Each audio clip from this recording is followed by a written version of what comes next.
Bonsoir à tous. Des coups de feu ont été tirés à proximité de Donald Trump alors qu'il jouait au golf à son terrain de West Palm Beach en Floride. Les responsables de sa campagne affirment que l'ex-président a rapidement été mis à l'abri et qu'il est en sécurité. Et à Zeb, le FBI dit enquêter sur une possible tentative d'assassinat. Oui, imaginez-vous, Claudine, la deuxième en moins de 2 mois, c'est quand même assez incroyable. Donc Donald Trump avait pris un répit de sa campagne électorale. Il jouait au golf à West Palm Beach. Il était apparemment entre le 5e et 6e trou et il est toujours devancé par les services secrets. Un des agents des services secrets a aperçu dans les buissons le bout d'un fusil, il ne savait pas encore ce que c'était. Ensuite, ils ont tiré des coups de feu en direction des buissons et là, la personne se serait sauvée. Et quand ils sont arrivés dans les buissons, ils ont découvert un AK-47, 2 sacs à dos, également des carreaux de céramique. Alors là, les experts disent qu'en fait, ces carreaux de céramique serviraient de gilet pare-balles s'il y avait eu des échanges de coups de feu. La personne s'est évadée, mais c'est grâce à un témoin qui a pris une photo qu'ils ont pu le rattraper. Écoutons justement un extrait là-dessus. 1:30 this afternoon, call came out, shots fired. That was called in by the Secret Service. Fortunately, we were able to locate a witness that came to us and said, hey, I saw the guy running out of the bushes. He jumped into a black Nissan. We got a hold of Martin County Sheriff's Office, alerted them, and they spotted the vehicle and pulled it over and detained the guy.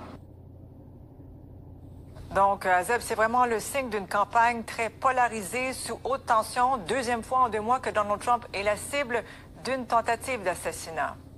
Oui, voilà, on ne sait pas encore s'il y a un lien avec la campagne électorale. En tout cas, comme l'a dit le shérif, là, il a affirmé qu'en fait, nous vivons des moments extrêmement dangereux et ça risque d'aller de pire en pire. Parce qu'imaginez-vous, le suspect qui était dans les buissons se trouvait à 275 mètres, entre 275 mètres et 475 mètres de Donald Trump. Apparemment, il aurait pu lui tirer dessus, c'est possible. Il avait une lunette de visée également sur son AK-47 qui a été découverte. Donc, c'est évident qu'aujourd'hui, il y a énormément de tensions. Donald Trump a dû rester confiné pendant quelques heures avec la personne avec qui il joue au golf, Steve Witkoff, qui est un grand donateur du Parti républicain. Et ensuite, ils ont pu être libérés. Donald Trump a pu rejoindre Mar-a-Lago. Ce qu'on apprend aussi lors de cette conférence de presse, c'est que s'il avait été président des États-Unis, ils auraient vraiment sécurisé tout le périmètre et personne d'autre aurait pu jouer au golf. Donald Trump est un candidat, c'est un ancien président, même si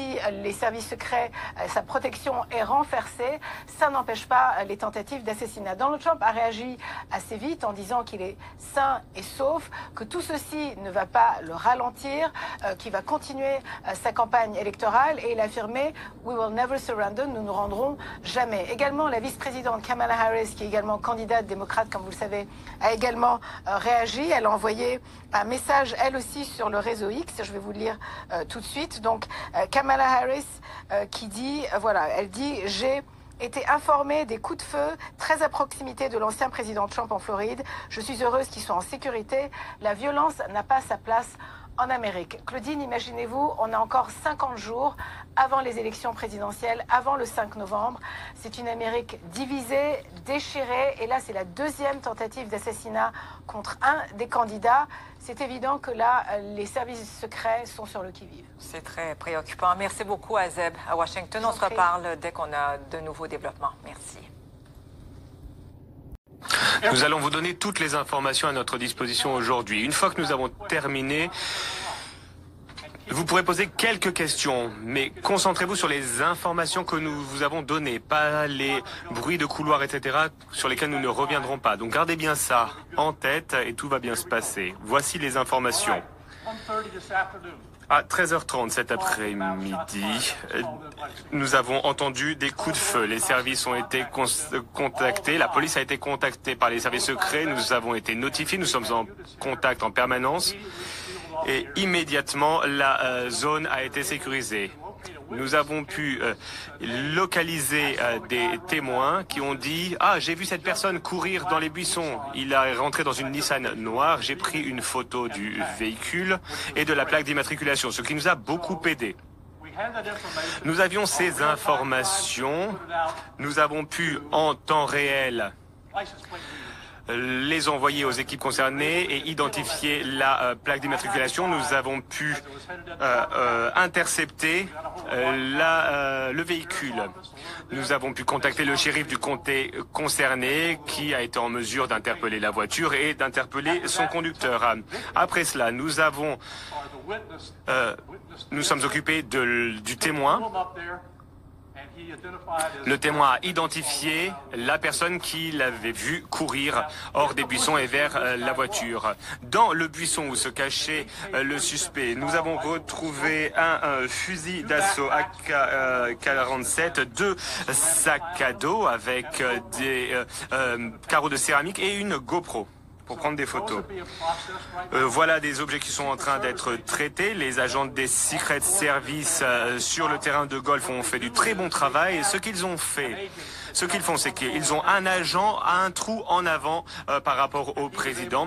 Cette personne a pu voir un morceau de l'AK-47 sortir du buisson. Immédiatement, il a pu engager le suspect. Voilà ce que nous savons concernant la situation. Il y a une personne en garde à vue aujourd'hui, un suspect potentiel. Nous avons du travail à faire, mais comme d'habitude, une fois que la chose sera terminée, nous allons pouvoir le mettre en garde à vue, nous pourrons le prendre en photo et nous vous donnerons des informations sur ses antécédents. Je vais à présent donner la parole au représentant des Secret Service qui va faire une brève déclaration.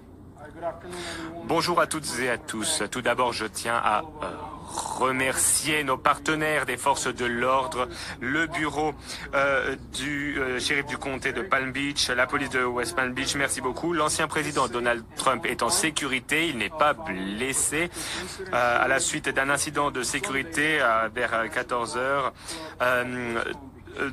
Sur sa personne dans son golf de West Palm Beach. Le personnel des Secret Service ont ouvert le feu et une enquête a été ouverte. Je vais donner la parole à mes partenaires du FBI.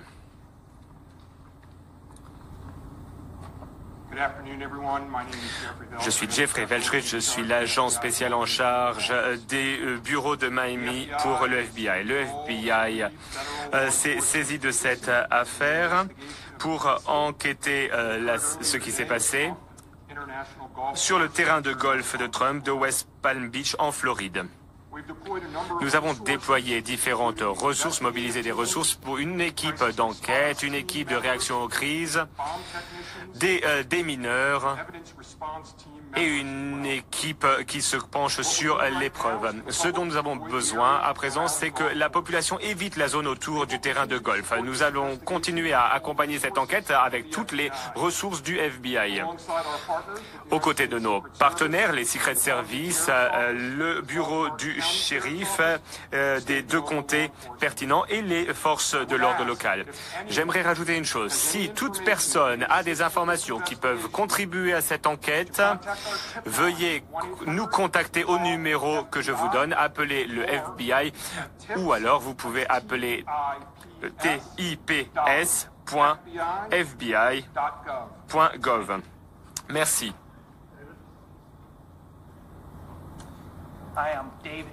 Dave Ehrenberg, procureur du comté de Palm Beach. Je tiens à remercier nos différents partenaires au niveau local et fédéral. Les procureurs sont en train de lancer des mandats d'arrêt pour le suspect. Ainsi, le suspect pourra rester en garde à vue. C'est un travail au niveau de l'État, mais il peut y avoir des accusations au niveau fédéral également qui interviendront un petit peu plus tard. Nous allons déjà le mettre en garde à vue et l'incarcérer au niveau de l'État. Je tiens à remercier nos partenaires au niveau fédéral et au niveau local. Merci beaucoup pour votre présence aujourd'hui. Très bien, nous allons vous diffuser ces photos. Vous voyez une photo de sac à dos et d'un canon et une GoPro également qui a été fixée sur la clôture. Nous allons vous donner plus d'informations. Nous allons devoir sécuriser quelques zones autour du terrain de golf, mais le public n'a pas besoin de paniquer. Nous savons qu'il y a une poste, une bibliothèque et une école dans les environs. Ce sera donc tout à fait possible de faire des allers-retours, mettre vos enfants à l'école, aller à la poste, vous déplacer dans la zone. C'est tout à fait sûr, aucun danger, et nous allons nous assurer que vous pouvez circuler. Ceci étant, nous allons prendre quelques questions. Vous pouvez poser ces questions à qui vous voulez. Y a-t-il eu une déclaration du suspect?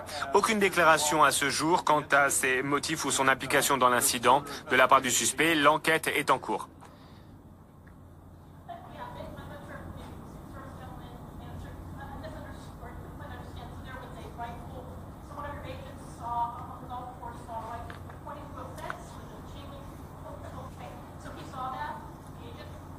L'agent a vu le canon de la Kalachnikov par le grillage. Le président était 2 trous derrière l'agent de sécurité qui l'a reconnu. Nos agents vont vers le prochain trou. L'agent a vu un fusil. Il a engagé le suspect. À l'heure actuelle, nous ne savons pas si la personne a pu tirer sur un de nos agents, mais nos agents, en quoi qu'il en soit, ont été en mesure de cibler et de tirer sur le suspect ou dans sa direction. À quelle distance était le président? À quelle distance était l'ancien président Donald Trump lorsqu'il y a eu cet incident?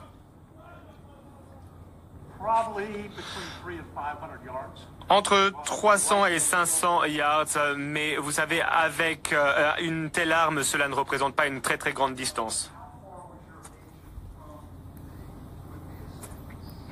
À quelle distance était l'agent par rapport à l'assaillant? Nous n'avons pas encore cette information. 4 à 6 agents, 4 à 6, c'était une arme qui peut tirer à longue distance.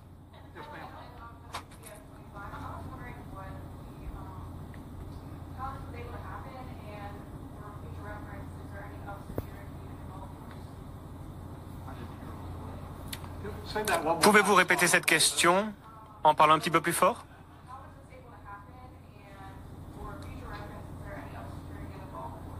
Est-ce qu'il y a une équipe de sécurité sur le terrain de golf? Il faut comprendre que le terrain de golf est entouré de buissons, donc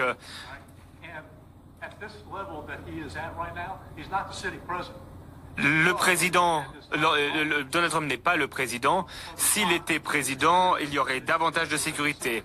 Étant donné qu'il n'est pas président en fonction, il n'y a pas autant de sécurité.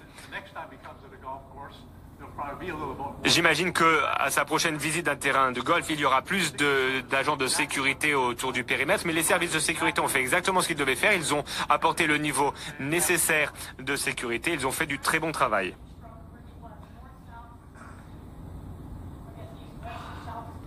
Est-ce que l'assaillant était plutôt vers le sud, vers l'est, vers l'ouest?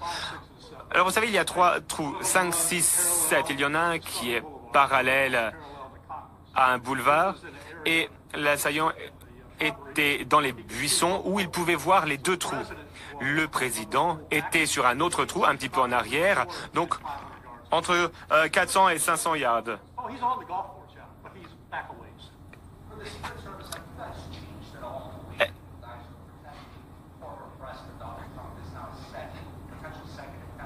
Après cette seconde tentative d'assassinat, est-ce qu'il va y avoir de nouvelles mesures? Est-ce que les mesures de sécurité autour de l'ancien président Donald Trump vont changer? Le niveau de menace est élevé. Nous avons augmenté les ressources de sécurité pour l'ancien président. Nous vivons à une époque dangereuse.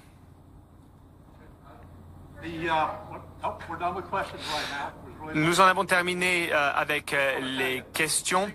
Les services secrets, le FBI et le bureau du procureur ont fait de l'excellent travail. Et je peux déjà vous dire que nos agences ont fait de l'excellent travail également. Au début, nous n'avions aucune information. Et ensuite, nous avons pu avoir une description du véhicule, la plaque d'immatriculation, et nous avons pu l'intercepter. Vous pouvez être fiers de vos forces de l'ordre. Merci à toutes et à tous. Nous reviendrons vers vous plus tard. Marine Pradel. Marine, on commence à comprendre un peu l'ordre des événements, comment cela s'est passé. On a des précisions sur cette possible tentative d'assassinat qui semble de plus en plus avérée. Oui, qui semble de plus en plus avéré, tout à fait. La difficulté pour avoir des informations là-dedans, c'est que normalement, dans une campagne, il y a un pool de journalistes qui suit le candidat. Et Trump, lui, a refusé. Donc, on n'a pas des sources journalistiques qui sont habituellement les journalistes qui suivent le candidat en campagne ou l'ancien président en campagne. Et donc, on s'en tient à ce qu'on sait donc des shérifs qu'on a entendus et ce qu'on sait aussi de l'entourage de Donald Trump. Et donc, c'est pour ça qu'à ce stade, on n'a pas tant d'informations que ça. On a entendu, donc là, on a vu quelques réactions, notamment celle de son running mate, J.D. Vance, candidat à la vice-présidence, qui a dit qu'il avait pu parler avec Donald Trump et que il l'avait trouvé dans un esprit très positif. Hein, c'est ce que des personnes proches de Donald Trump aussi ont dit à la personnalité de télévision de Fox News, Sean Hannity, qui a pu parler avec Donald Trump et qui dit que il était surtout déçu parce qu'il n'avait pas pu finir son parcours de golf. Donc Donald Trump assez fanfaron là-dedans. A priori, ce qui s'est passé, c'est que quand il était donc apparemment au niveau du 5e trou, les agents de sécurité qui le précèdent sur le parcours d'un trou ont vu le canon d'une arme sortir des buissons qui entourent le parcours de golf.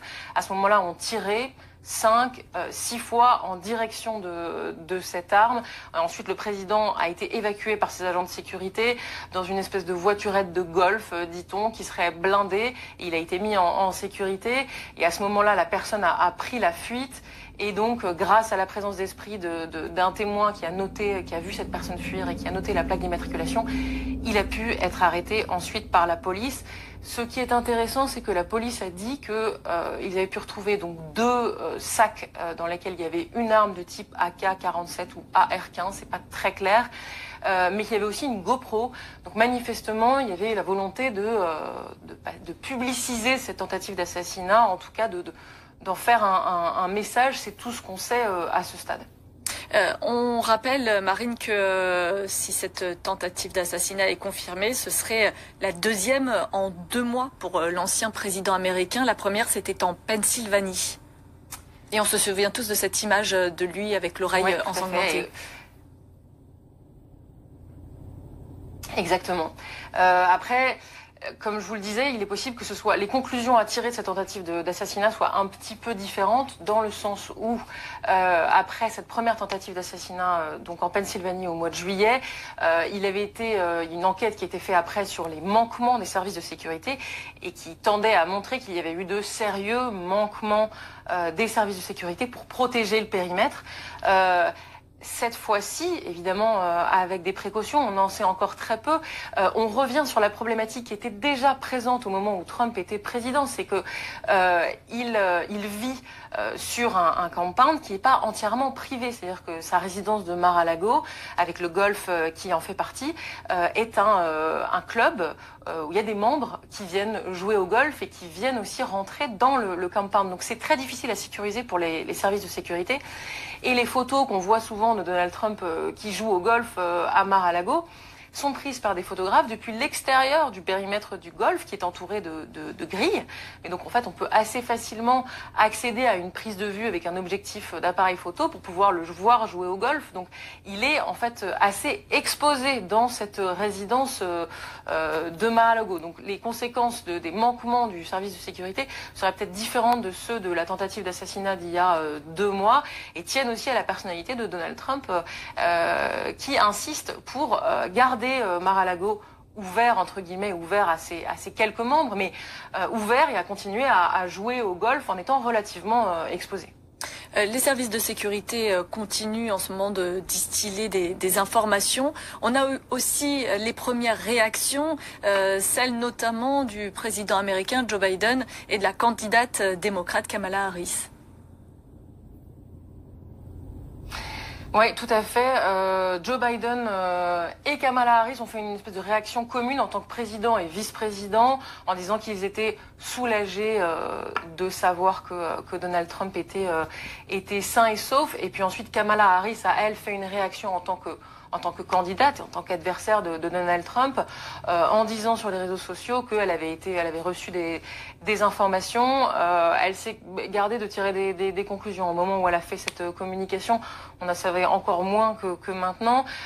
Et donc elle a dit qu'elle était évidemment heureuse, rassurée de savoir qu'il était sain et sauf. Et elle a rajouté que la violence n'avait aucune place aux États-Unis, faisant écho à ça, à un des éléments de son argumentaire dans ses meetings sur la violence et notamment évidemment la violence par arme à feu. Marine, est-ce que à la suite de la première tentative d'assassinat de Donald Trump, il avait gagné des points sur son image dans les sondages? Est-ce que on peut supposer que cet événement aussi aura un impact sur la campagne? Évidemment, ça ne sera absolument pas neutre. Le monde entier et les contempteurs de Donald Trump avaient été les premiers sidérés par sa réaction au moment de la tentative d'assassinat en Pennsylvanie en juillet, quand il s'était relevé avec la joue en sang, en levant le poing et en appelant ses partisans à fight, à se battre. C'était une réaction assez extraordinaire qui avait beaucoup marqué les gens ici et évidemment aussi tous les supporters croyants, notamment les évangélistes qui soutiennent Donald Trump, qui avaient vu un espèce de signe divin. Il avait semblé presque touché par la grâce après ça, en appelant à l'unité du pays. Bon, ça avait fait long feu puisqu'il était vite retombé dans sa dialectique plus habituelle d'opposition et de polarisation. Et puis il y avait eu la séquence estivale de la convention démocrate qui avait un petit peu fait retomber cet effet qu'il avait porté après cette tentative d'assassinat. Ce qui est sûr, en tout cas, c'est qu'après cette tentative d'assassinat à West Palm Beach, Donald Trump va pouvoir à nouveau se présenter comme une cible à abattre. C'est quelque chose qu'il a fait à chaque fois qu'il a eu des démêlés judiciaires, à chaque fois qu'il était devant un juge. Il a dit qu'on voulait le faire taire, qu'il était une cible à abattre. C'est une façon de se valoriser. Et donc, c'est à peu près certain que c'est quelque chose qui va lui permettre peut-être d'ailleurs de sortir de la spirale négative dans laquelle il était depuis le débat de cette semaine. Marine Pradel, merci beaucoup pour toutes ces précisions. Je rappelle donc